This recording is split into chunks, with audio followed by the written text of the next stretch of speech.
Assalamualaikum warahmatullahi wabarakatuh.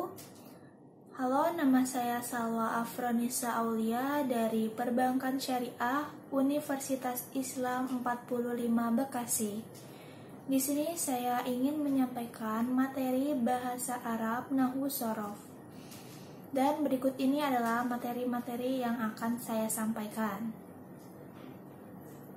Materi yang akan disampaikan adalah pengertian, bagian, dan contoh dari isim, fi'il, huruf, domair, i'rab bagi rofa, nasab, khofat, dan jazm. Langsung saja ke materi yang pertama. Isim. Isim secara bahasa memiliki arti yang dinamakan atau nama, atau kata benda. Bagian-bagian isim yaitu: pertama, isim berdasarkan jumlah. Kedua, isim berdasarkan jenis. Ketiga, isim ditinjau dari keumuman dan kekhususan. Keempat, isim ditinjau dari keberterimaan tanwin. Dan yang kelima, isim ditinjau dari perubahan akhir kata. Bagian yang pertama yaitu isim berdasarkan jumlah. Terbagi menjadi tiga. Yang satu, isim mufrad adalah kata tunggal, contohnya muslimatun dan muslimun, seorang muslim dan seorang muslimah.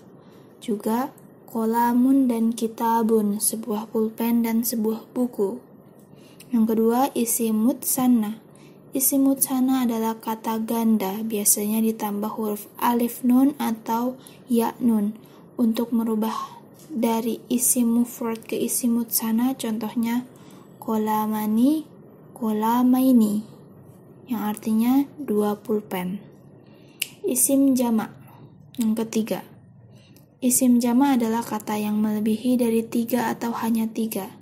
Isim jamak tersendiri dibagi menjadi tiga jenis, yaitu jamak muzakkar salim, contohnya muslimina, muslimuna, yang artinya orang-orang muslim. Yang kedua, isim jamak muannas salim, contohnya muslimatun, orang-orang muslimah. Yang ketiga, jamak taksir adalah jamak yang tidak memiliki aturan baku. Dan jamak taksir dibagi menjadi dua. Yang pertama, jamak taksir lil akil, jamak taksir untuk yang berakal, contohnya rijalun, rojulun, laki. Yang kedua, jamak taksir li ghairi akil, jamak taksir untuk kata benda, contohnya kitabun, kutubun, buku. Bagian yang kedua adalah isim berdasarkan jenis. Ini terbagi menjadi dua. Yang pertama, isim muzakkar. Isim muzakkar adalah semua nama manusia untuk laki-laki dan nama benda yang tidak mengandung huruf tamarbutah. Contohnya, nama orang Ahmadun, Muhammadun, dan Nuhun, dan itu semua nama laki-laki. Nama benda contohnya kitabun, buku, dan pulpen, qalamun. Yang kedua, isim muannas. Semua nama wanita dan isim-isim yang mengandung huruf tamarbutah adalah isim muannas. Contohnya, nama wanita Fatimah, Khadijah, dan Aisyah. Bagian yang ketiga yaitu isim ditinjau dari keumuman dan kekhususan. Terbagi menjadi dua, yaitu isim ma'rifah, isim yang objek pembicaraannya telah ditentukan, contohnya hadza kitabu Zaidun, ini buku Zaid. Yang kedua, isim nakirah. Isim nakirah yaitu objek pembicaraannya belum ditentukan, contohnya hadza kitabun, ini buku. Isim ma'rifah dibagi menjadi 6 bagian, yaitu 1. Isim domir. Kedua, isim alam. Ketiga, isim isyarah. Keempat, isim yang dilekati oleh alif dan lam. Yang kelima, isim mausul. Yang keenam, isim yang diidhofkan. Bagian yang keempat yaitu isim diterima dari berketerimaan tanwin. Terbagi menjadi dua. Yang pertama, isim munsyarif adalah isim yang bisa berketerimaan tanwin, contohnya babun, umun, dan ahlun. Yang kedua, isim ghairu munsyarif adalah isim yang tidak boleh bertanwin ketika berdiri sendiri, apalagi ketika dimasukkan alif dan lam atau idhofah. Contohnya kitabu Zaidun dan kitabu. Bagian yang kelima yaitu isim ditinjau dari perubahan akhir kata, mu'rab dan mabni. Yang pertama, mu'rab adalah kelompok kata yang bisa berubah keadaan akhir katanya seiring perbedaan kedudukan kata. Mu'rab terbagi menjadi dua. Yang pertama, berubah harokat. Ada kata yang perubahannya dari sisi harokatnya. Kelompok kata yang masuk jenis ini ada 3, yaitu isim mufrad, jamak taksir, dan jamak muannas salim. Dan ini adalah contoh dari mu'rab berubah harokat. Selanjutnya, berubah huruf. Kelompok kata ini yang berubah bukan harokatnya, melainkan hurufnya. Kelompok kata yang masuk jenis ini adalah mutsanna, jamak muzakkar salim, dan isim-isim yang 5, yaitu abun, ayah, ahun, saudara, hamun, ipar, faun, mulut, dhu, yang memiliki. Dan berikut ini adalah contoh dari mu'rab berubah huruf. Yang terakhir adalah mabni. Mabni adalah lawan dari mu'rab. Ini adalah kelompok kata yang tidak akan berubah selamanya. Artinya bentuknya akan selalu seperti itu. Contoh kata yang masuk kelompok kata ini adalah isim isyarah, kata tunjuk. Misalkan kata hadhihi, bentuknya akan seperti ini selamanya apapun kedudukannya. Tidak mungkin berubah menjadi hadhiha atau hadhihu. Selanjutnya adalah materi mengenai fi'il. Fi'il adalah kata yang menunjukkan arti pekerjaan atau peristiwa yang terjadi pada suatu masa atau waktu tertentu. Contohnya, bekerjalah. Af'ul, sedang atau akan bekerja. Yaf'ulu, dan telah bekerja. Fa'ala. Bagian fi'il terbagi menjadi 5, yaitu 1. Fi'il berdasarkan waktu terjadinya, 2. Fi'il berdasarkan objeknya, 3. Fi'il berdasarkan subjeknya, 4. Fi'il dari bangunan bina huruf akhirnya, dan 5. Fi'il berdasarkan penyusunnya. Bagian pertama yaitu fi'il berdasarkan waktu terjadinya, terbagi menjadi 3. Yang pertama, fi'il madhi. Fi'il madhi ialah kata kerja yang menunjukkan terjadinya suatu pekerjaan atau peristiwa pada waktu lampau.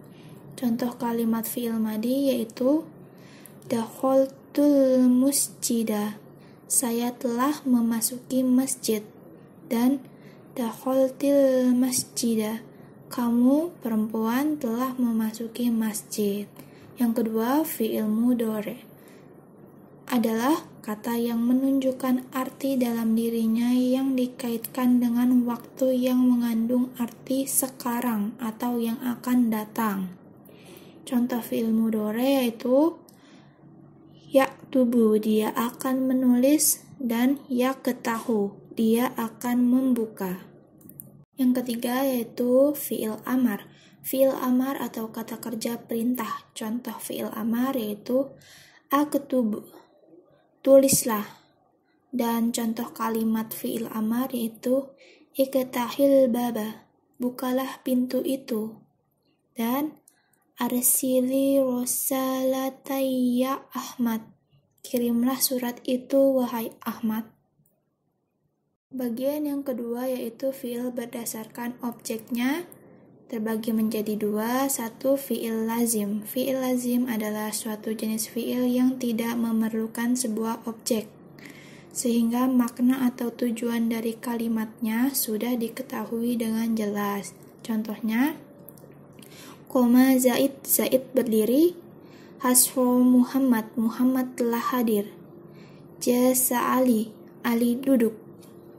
Yang kedua, fi'il muta'addi adalah suatu jenis fi'il yang memerlukan sebuah objek, kata kerja transip. Contohnya yaitu Fahima Zaidun darsa. Zaid memahami pelajaran. Syariba Muhammadun asla. Muhammad minum madu. Dan akala Aliyun hubza. Ali makan roti. Bagian ketiga yaitu fiil berdasarkan subjeknya terbagi menjadi dua, satu fiil maklum, kata kerja aktif, dan fiil majul, kata kerja pasif. Contoh kata kerja pasif yaitu menolong menjadi ditolong, melihat menjadi dilihat, memukul menjadi dipukul, dan membersihkan menjadi dibersihkan. Perhatikan contoh kalimat di bawah ini. Ada doriba Umar, Umar dipukul, doroba Umar, Umar memukul. Fiil doroba, memukul adalah fiil maklum, kata kerja aktif. Fa'il atau pelakunya adalah Umar bersifat aktif, melakukan pekerjaan, yakni memukul. Lalu fiil doriba yaitu dipukul adalah fiil majhul, kata kerja pasif. Fa'il atau pelakunya tidak diketahui. Dalam contoh di atas, Umar adalah naib al-fa'il, pengganti pelaku. Fi'il majhul dibentuk dari fi'il maklum dengan perubahan sebagai berikut. A. Huruf pertamanya menjadi berbaris doma. B. Huruf sebelum huruf terakhirnya menjadi berbaris kasroh untuk fi'il madi dan menjadi berbaris fathah untuk fi'il mudhari. Contoh-contoh dalam kalimat.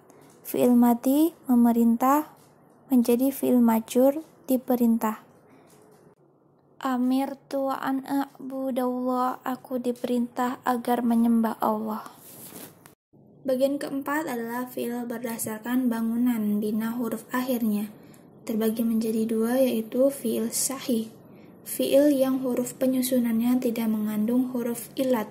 Huruf ilat yaitu alif, wawu, dan ya. Contohnya kataba, telah menulis, dan nadhuru, telah melihat. Yang kedua yaitu fi'il muttal. Fi'il yang huruf penyusunnya mengandung salah satu atau lebih dari huruf ilat. Contohnya so'ama, telah berpuasa, dan itu mengandung huruf lilat berupa alif. Yang kedua wajada, telah mendapatkan, dan rodia, telah meridoi. Dan bagian yang kelima yaitu terakhir, pembagian fi'il berdasarkan penyusunnya. Terbagi menjadi dua, fi'il mujarrad yaitu kata kerja yang semua hurufnya huruf asli belum mendapatkan tambahan huruf. Contohnya yaitu hasuna, fariha, kataba, dan dahroja. Yang kedua, fi'il ma'zid. Fi'il yang pada huruf aslinya ditambah 1, 2, atau 3 huruf. Materi selanjutnya yaitu mengenai huruf. Huruf adalah kata yang menunjukkan arti jika disandingkan dengan kata lainnya. Huruf dalam ilmu nahwu yaitu kata yang tak dapat diketahui artinya jika tidak disandingkan dengan kata lainnya. Kalimat huruf itu semuanya mabni, tidak layak dirubah, tetap katanya dalam setiap keadaan. Kalimat huruf dibangun atas beberapa dasar dengan melihat harokat akhirnya, yaitu dengan sukun, fathah, dan kasroh. Macam-macam huruf. Dalam bahasa Arab dikenal beberapa kategori huruf yang secara garis besarnya dapat dikelompokkan menjadi dua macam, yaitu 1. Huruf mabni, huruf yang merangkai sebuah kata, contohnya alif, ba, ta, za, jim, ha, o, dan seterusnya. Huruf mabni terbagi menjadi dua macam, yaitu huruf sahih adalah seluruh huruf hijaiyah selain dari alif, wawu, dan ya, dan huruf ilah. Huruf ilah adalah bagian dari huruf hijaiyah yang hanya berupa huruf alif, wawu, dan ya. Yang kedua yaitu huruf makni, huruf yang mengandung makna bila digunakan bersamaan dengan isim atau fi'il seperti huruf jar, istifham, dan athaf. Huruf ma'ani itu tersendiri terbagi menjadi dua. Yang satu amil, huruf yang memberikan pengaruh terhadap keadaan akhir dari suatu lafaz. Yang kedua yaitu athil atau disebut juga dengan gairu amil, yaitu huruf yang tidak memberikan pengaruh terhadap keadaan akhir dari suatu lafaz, atau huruf yang menyebabkan perubahan i'rab jika masuk ke dalam kata yang dimasukinya. Huruf bisa dibagi menjadi 3 kelompok, yaitu huruf yang khusus masuk ke fi'il atau ke isim, contohnya huruf jar, huruf yang menasabkan isim dan merofakkan kabar. Yang kedua, huruf yang bisa masuk baik ke isim ataupun fi'il, seperti huruf adhof. Yang ketiga, huruf istifham, pertanyaan atau meminta berita dan informasi dari orang lain. Kalimat huruf dibedakan menjadi beberapa macam, yaitu huruf yang masuk pada kalimat isim, huruf yang masuk pada kalimat fi'il, huruf yang bisa masuk pada kalimat isim ataupun fi'il, dan huruf istifham. Bagian pertama yaitu huruf yang hanya masuk pada isim, yaitu huruf jar. Berikut adalah huruf-huruf yang termasuk huruf jar dan contohnya. Selanjutnya huruf inna dan saudaranya.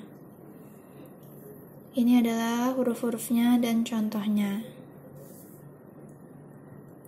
Selanjutnya wawu ma'iyah. Berikut adalah contoh dari wawu ma'iyah. Selanjutnya lam ibtida. Dan ini adalah contoh dari lam ibtida. Selanjutnya huruf nida. Ini adalah huruf-huruf yang termasuk huruf nida dan contoh kalimat yang menggunakan huruf nida. Selanjutnya huruf istisna. Berikut adalah contoh huruf istisna. Bagian yang kedua yaitu huruf yang hanya masuk pada fi'il. Ada huruf nasab. Berikut adalah huruf-huruf nasab dan contohnya. Lalu huruf-huruf penjazm. Berikut adalah huruf-huruf penjazm dan contohnya. Selanjutnya yaitu lam dan mim. Berikut adalah contohnya. Selanjutnya huruf qad. Dan ini adalah contoh dari kalimat yang menggunakan huruf qad. Selanjutnya adalah saufa dan huruf sin. Berikut adalah contohnya. Bagian ketiga adalah huruf yang bisa masuk pada isim dan fi'il, yaitu ada huruf adhof. Berikut adalah huruf-huruf adhof. Huruf-huruf ini menjadi perantara penghubung antara dua isim atau dua fi'il, dan hukum i'rab isim atau fi'il setelahnya sama dengan i'rab isim atau fi'il sebelumnya. Berikut adalah contoh kalimat menggunakan huruf adhof. Lanjut, yaitu dua huruf istifham, yaitu ada hamzah dan hal, berfungsi untuk menanyakan. Keduanya berada pada awal kalimat sebelum isim atau sebelum fi'il dan tidak ada pengaruhnya pada i'rab isim dan fi'il setelahnya. Contohnya seperti di bawah ini.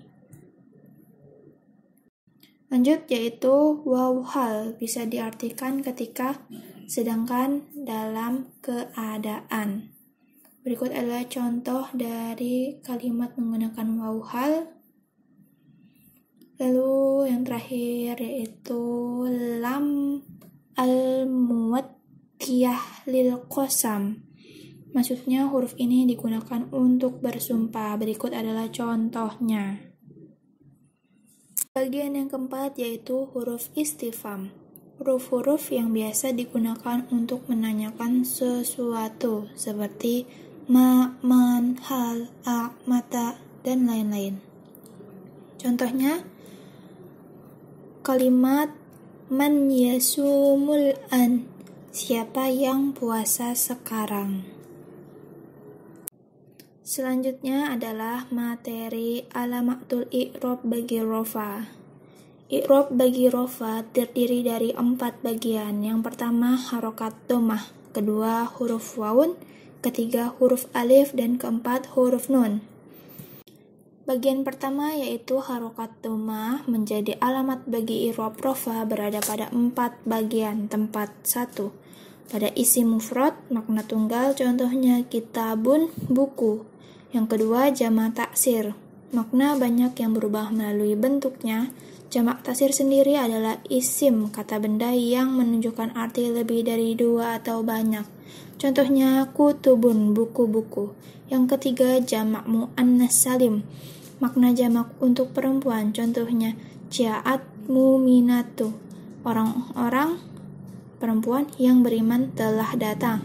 Yang keempat, fi'il mudhari, yang di akhir katanya tidak terhubung dengan apapun. Contohnya yaktubu, menulis.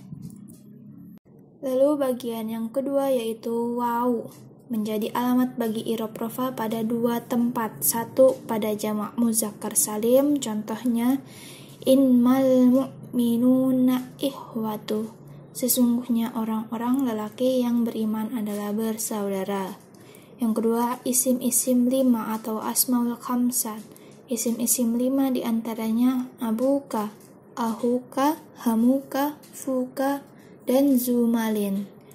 Contohnya yaitu ya Mahmud, wahai Mahmud, da'aka abbuk, ayahmu memanggilmu.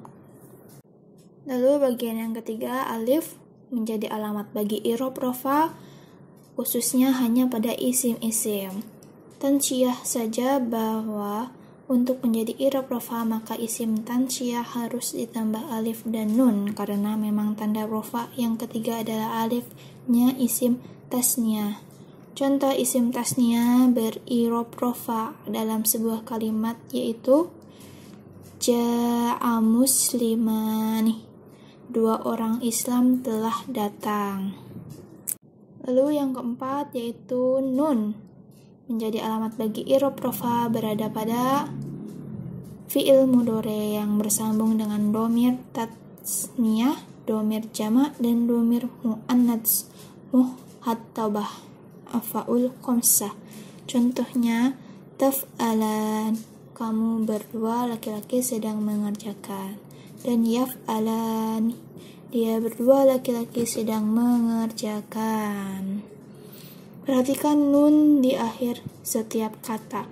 Nun tersebut adalah sebagai tanda rofa bagi af'alul khamsah. Contoh af'alul khamsah dalam kalimat adalah antuma tadhhabani il madrasatis subah, kamu berdua berangkat ke sekolah pagi-pagi. Yang selanjutnya adalah alamatul i'rob bagi nasab. Nasab adalah i'rob yang ditandai dengan harokat fathah dan pergantiannya yaitu alif, kasroh, ya, dan membuang nun.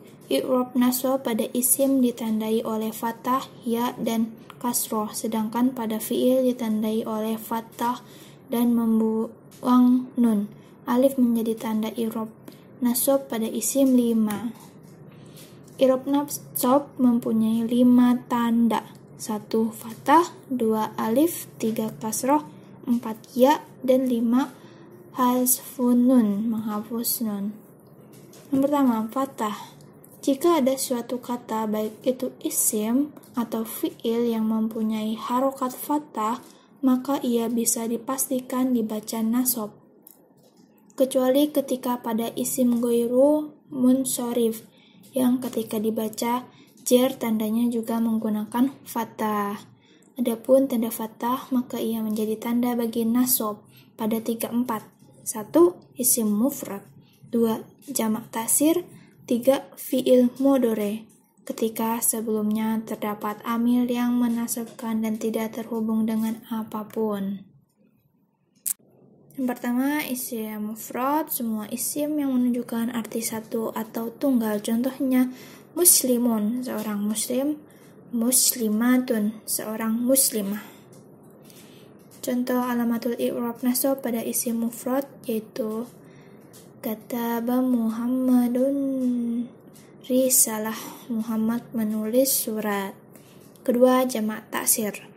Jamak taksir sendiri adalah isim yang menunjukkan arti lebih dari dua atau banyak dan termasuk bentuk jamak yang tidak beraturan. Contohnya kutubun, kitab-kitab. Contoh dalam kalimat qira'atul kutuba fil maktabah, saya membaca buku-buku di perpustakaan. Ketiga, fi'il mudhari. Fi'il mudhari yang diawali dengan amil nasab dan yang di akhir katanya tidak terhubung dengan apapun. Contohnya lan yaktuba. Kedua yaitu alif, tanda nasab yang kedua adalah alif. Tanda ini hanya terdapat pada asmaul khamsah. Asmaul khamsah, tempat kedua bagi alif untuk menjadi i'rab nasab yaitu asmaul khamsah dan isim-isim 5 tersebut. Contoh asmaul khamsah yang dibaca nasab dalam sebuah kalimat yaitu ra'aitu aba qayyus salai, saya melihat ayahmu yang sedang sholat. Yang ketiga yaitu kasroh. Tanda nasab selanjutnya adalah kasroh. Tanda ini hanya terdapat pada jamak muannats salim. Jamak muannats salim adalah bentuk jamak teratur yang dikhususkan untuk perempuan. Contohnya mu'minatun, orang-orang perempuan yang beriman. Contoh dalam sebuah kalimat yaitu ra'aitul mu'minah yusolli sholatal asri, saya melihat orang-orang perempuan yang beriman sedang sholat asar. Yang keempat yaitu huruf ya. Tanda ini hanya terdapat pada dua tempat yaitu isim tasniyah mutsanna atau kata benda yang menunjukkan arti dua dan jamak muzakkar salim. Isim tasniyah atau mutsanna yang dimaksud dengan isim tasniyah adalah isim yang menunjukkan arti dua. Isim ini harus ditambah alif dan nun di akhir katanya untuk keadaan i'rab rafa. Contohnya kitabani, dan ditambah ya dan nun di akhir katanya untuk keadaan i'rab nasab dan jar. Contohnya kitabaini.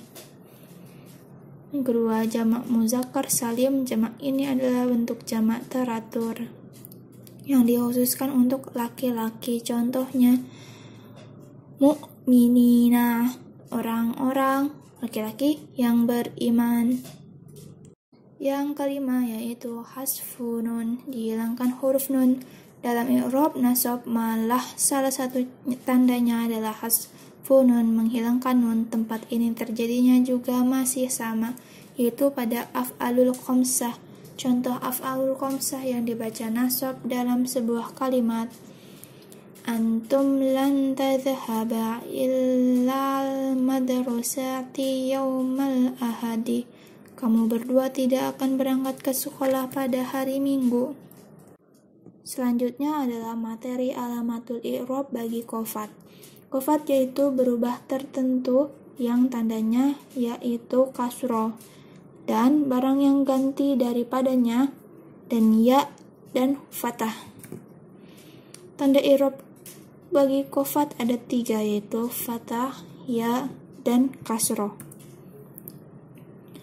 Kasroh menjadi tanda bagi qofat pada 3 tempat. 1. Isim mufrad, isim yang menunjukkan arti satu atau tunggal. Contohnya yaitu marartu bi Zaidin. Marartu i'rab yang menjadi fi'il fa'il, bi Zaidin jar marjur. Isim mufradnya yaitu kata Zaidun yang artinya satu orang Zaid. Yang kedua yaitu jamak taksir. Jamak taksir ialah isim kata benda yang menunjukkan arti lebih dari 2 atau banyak dan termasuk bentuk jamak yang tidak beraturan dan jamak yang berubah dari bina mufradnya atau kata asalnya. Contohnya yaitu marortu birrijal, aku melewati dengan beberapa orang laki-laki. Yang ketiga, jamak muannats. Jamak muannats salim itu bentuk jamak yang dikhususnya untuk perempuan. Contoh jamak muannats salim yang dibaca khofat dalam sebuah kalimat yaitu marortu bil hindati, aku melewati dengan beberapa orang bernama Hidun. Tanda yang kedua, ya, menjadi tanda bagi khofat pada 3 tempat. 1. Isim yang 6, 2. Isim tasnia atau mutsana. Ketiga, kalimat yang menunjukkan atas lebih dari 2 dengan menambah waw dan nun pada khofat, dan menambahkan ya dan nun pada nasab dan jar. Tanda yang ketiga yaitu fathah, menjadi tanda bagi khofat pada 1 tempat, yaitu isim yang tidak menerima tanwin. Materi selanjutnya yaitu alamatul i'rab bagi jazm. Jazm yaitu berubah tertentu yang tandanya yaitu sukun dan barang yang ganti daripadanya dan hasfu. Tanda i'rab jazm ada 2 yaitu hasfu dan sukun. 1. Sukun. Sukun menjadi tanda i'rab jazm pada fi'il mudhari sahih akhir. Yang dimaksud fi'il sahih akhir adalah fi'il mudhari yang belum ditambahkan waw jamak, alif tatsniyah, dan ya muannatsa mukhattabah. Fi'il mudhari sahih akhir yang didahului oleh amil jazm maka harus disukunkan huruf terakhirnya. Contoh, ya'tubu menjadi lam ya'tub. Kedua, membuang huruf. Yang dimaksud membuang huruf di sini adalah membuang huruf terakhir dari fi'il mudhari. Ada beberapa fi'il mudhari yang dibuang huruf akhirnya ketika dimasukin amil jazm. Dalam membuang huruf ada 2 macam, yaitu A. Membuang nuna, yaitu pada fi'il 5. Fi'il 5 adalah fi'il mudhari yang telah ditambahkan waw jama' alif tatsniyah dan ya muannats sama khotobah. Contohnya, yadhhabuna menjadi lam yadhhabu. Yang B, membuang huruf ilat, yaitu pada fi'il mudhari mu'tal akhir atau yang huruf akhirnya adalah huruf ilat, yaitu alif, waw, dan ya. Huruf alif, waw, dan ya pada fi'il mudhari mu'tal akhir adalah huruf asli, bukan huruf tambahan. Contohnya, yagzu menjadi lam yagzu. Selanjutnya adalah materi mengenai domair. Domair adalah kata ganti. Kata ganti yaitu kata yang menggantikan orang atau benda untuk membuat penyampaian kalimat lebih efektif. Jenis-jenis domair. 1.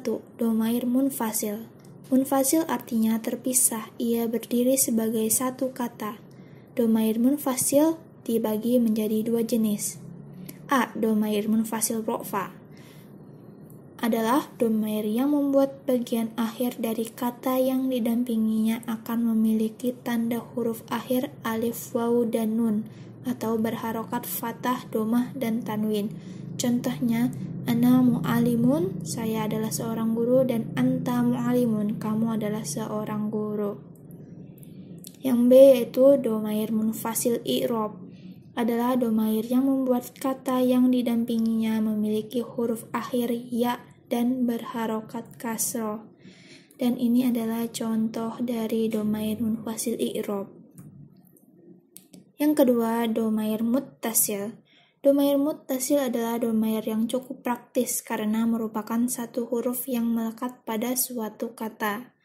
Domair muttasil pun dibagi menjadi 3 jenis.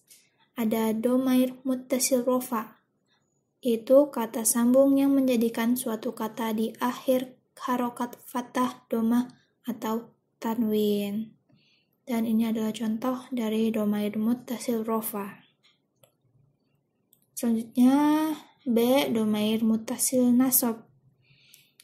Pada domair muttasil nasab, domir munfasil yang telah ditransformasi ke dalam bentuk muttasilnya dimasukkan bulat-bulat dan ditempelkan di bagian akhir kata kerja. Dan ini adalah contoh dari domair muttasil nasab.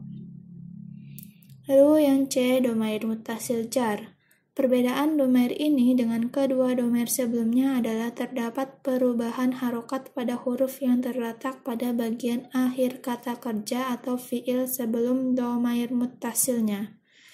Lalu ini adalah contoh dari domair muttasil jar. Yang ketiga adalah domair muttasir.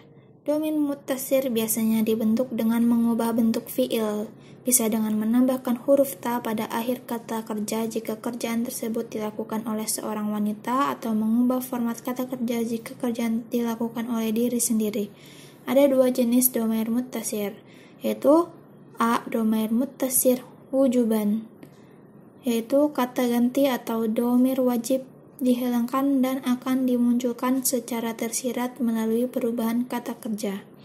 Dan ini adalah contoh dari domair muttasir wujuban. Selanjutnya yang B, yaitu domair muttasir jawazan. Domair jawazan bermakna boleh karena domairnya dapat dimasukkan atau tidak. Contoh dari domair muttasir jawazan adalah seperti di kotak ini. Assalamualaikum warahmatullahi wabarakatuh.